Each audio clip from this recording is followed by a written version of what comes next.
আমরা তো যুদ্ধ করতে চাই না, আমরা সবাইয়ের সঙ্গে বন্ধুত্ব বজায় রাখতে চাই। বাট কেউ যদি যুদ্ধ চাপাই দিতে চায় বা কোনো কারণে যদি আমাদের সার্বভৌমত্ব ক্ষুণ্ণ হয়, তাহলে তো আমরা ছেড়ে দেব না।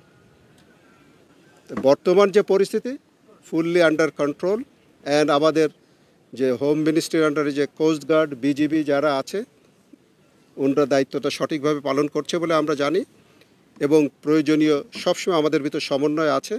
ইনশাল্লাহ আমরা যে কোনো পরিস্থিতি মোকাবেলা করতে পারবো, ব্যবস্থা আমরা নিব।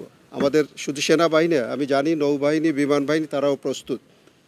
বাট এখনও পর্যন্ত এমন কিছু হয় নাই যাতে ডিফেন্স ফোর্সকে চলে যেতে হবে। আপনারা জানেন যে সব কিছুর একটা লেভেল আছে, ডিপ্লোম্যাটিক লেভেল ফেল করলে আমাদের যে বর্ডারে যারা আছে তারা হোম মিনিস্ট্রির আন্ডারে, তারা ফেল করে তার কোনো ডিফেন্স। এই ধরনের কর্মকাণ্ডের জন্য ডিফেন্স আগে চলে গেলে তো তাহলে আমাদের মনে হবে যে আমরা যুদ্ধ করতে যাচ্ছি। আমাদের কোস্ট গার্ড আছে, তারা বিষয়টা সম্পূর্ণ তদারকি করছে এবং সরকারের নির্দেশ অনুযায়ী কিন্তু প্রয়োজনীয় ব্যবস্থা নিচ্ছে।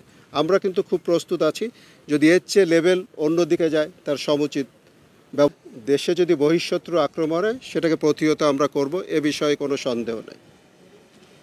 বর্তমানে যে ধরনের সমস্যা ওখান থেকে হচ্ছে, বর্ডারে কিছু বর্ডার ভায়োলেশন, এটা কিন্তু আমাদের ওখানে বর্ডার গার্ড আছে,